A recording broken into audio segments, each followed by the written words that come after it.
कहिल्यै सोच्नु भएको छ यो पृथ्वीमा भएका करोडौं किसिमका जीवजन्तु र बोट बिरुवाको रहस्य वैज्ञानिकहरूले कसरी पत्ता लगाउँछन्? आज हामी यही वैज्ञानिक जासुसीको कथा खोल्दैछौं जसले हामीलाई जीवनको यो विशाल पहेँली बुझ्न मद्दत गर्छ। एकछिन कल्पना गरौँ न, एउटा सानो ब्याक्टेरियादेखि लिएर समुद्रको विशाल व्हेलसम्म अनि पानीमा तैरिने झ्याउदेखि अग्लो सिसौको रुखसम्म जीवन कति धेरै, कति विविध छ, हैन त? यो त एउटा विशाल पजल जस्तो छ जसका टुक्राहरू जताततै छरिएका छन्। त्यसो भए प्रश्न यही हो, वैज्ञानिकहरूले यो छरिएर रहेको जैविक विविधतालाई कसरी मिलाउँछन्? कसरी यो पजलका टुक्राहरूलाई जोडेर एउटा अर्थपूर्ण चित्र बनाउँछन्? ल, आज यही रहस्यको पर्दा खोल्ने प्रयास गरौँ। यो रहस्य सुल्झाउने सबैभन्दा पहिलो र महत्त्वपूर्ण औजार हो वर्गीकरण। सिधा भाषामा भन्दा व्यवस्था मिलाउने विज्ञान। यो वैज्ञानिकहरूको एउटा यस्तो फाइलिङ सिस्टम हो जसले जीवनको यो विशाल भण्डारमा एउटा नजम ल्याउँछ। वर्गीकरण भनेको के हो त? यो एउटा यस्तो वैज्ञानिक प्रक्रिया हो जहाँ जीवहरूलाई उनीहरूमा के कुरा मिल्छ र के मिल्दैन भन्ने आधारमा अलग अलग समूहमा राखिन्छ। जस्तै पखेटा हुनेलाई एउटा समूहमा, 4 खुट्टा हुनेलाई अर्कोमा, यस्तै। तर यो त्यत्तिकै रमाइलोको लागि मात्रै गरिने काम होइन है। यसका पछाडि गहिरो वैज्ञानिक उद्देश्यहरू छन्। वर्गीकरणले जीवहरूलाई समूहमा राखेर उनीहरू बीचको नाता सम्बन्ध बुझ्न मद्दत गर्छ, जस्तो कि कुकुर र ब्वाँसो बीच के सम्बन्ध छ भनेर। यसले उनीहरूको उत्पत्तिको कथा खोतल्छ र सबैभन्दा महत्त्वपूर्ण कुरा, यसले विकासक्रमको लामो र जटिल कथालाई बुझ्न सजिलो बनाइदिन्छ।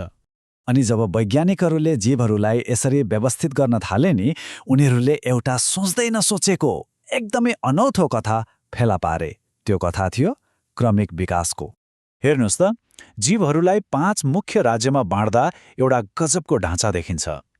यो यात्रा सुरु हुन्छ मोनेरा अर्थात् ब्याक्टेरिया जस्ता एकदमै सरल जीवहरूबाट।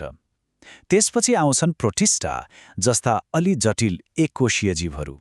अनि अन्त्यमा फन्जाई, प्लान्टे र एनिमिलिया जस्ता बहुकोशीय जटिल जीवहरूको विकास हुन्छ। यो त एक किसिमले जीवनको यात्राको नक्सा नै भयो, हैन त? ल, अब बल्ल कथाको सबैभन्दा महत्त्वपूर्ण मोड आयो। यहाँ हामी पजलका 2 मुख्य टुक्राहरूलाई जोड्दैछौँ, वर्गीकरण र विकासक्रम। यी 2 अलग अलग कुरा होइनन्, बरु एउटै सिक्काका 2 पाटा हुन्, जो एकअर्कासँग एकदमै गहिरो रूपमा जोडिएका छन्। यसलाई यसरी बुझौँ न, वर्गीकरणले हामीलाई पुस्तकालयमा किताबहरू मिलाएर राखे जस्तै अहिलेका जीवहरूलाई व्यवस्थित गर्न मद्दत गर्छ। अर्कोतिर विकासक्रमले ती किताबहरू कसरी लेखिए, अर्थात् नयाँ प्रजातिहरू कसरी बने भन्ने पुरै ऐतिहासिक कथा बताउँछ। एउटाले भन्छ के छ, अर्कोले बताउँछ कसरी भयो। भनेपछि सबैभन्दा ठूलो कुरा के देखियो भने वर्गीकरणले नै विकास भएको हो भन्ने ठोस प्रमाण दिन्छ। जब हामी जीवहरूलाई समूहमा राख्छौँ, हामी वास्तवमा विकासको पद चिन्ह पछ्याइरहेका हुन्छौँ। ल, एउटा ठोस उदाहरण हेरेपछि यो कुरा झन्नै छर्लङ्ग हुन्छ। यो उदाहरण हेरौँ त।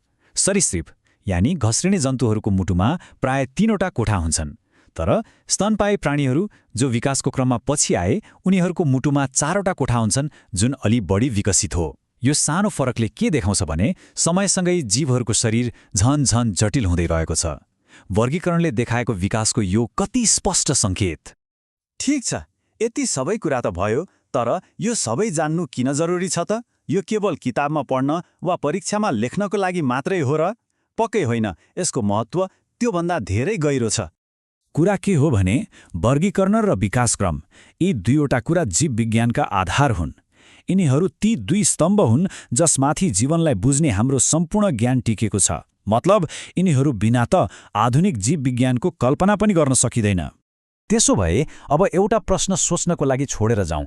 जीवनको कथालाई बुझ्ने यो तरिकाले भविष्यमा प्रकृतिका अरू के कस्ता रहस्यहरू खोल्न सक्ला? के यही ज्ञानले हामीलाई कुनै दिन पृथ्वीभन्दा बाहिर जीवन खोज्न मद्दत गर्ला? सोच्दै गर्नुहोला।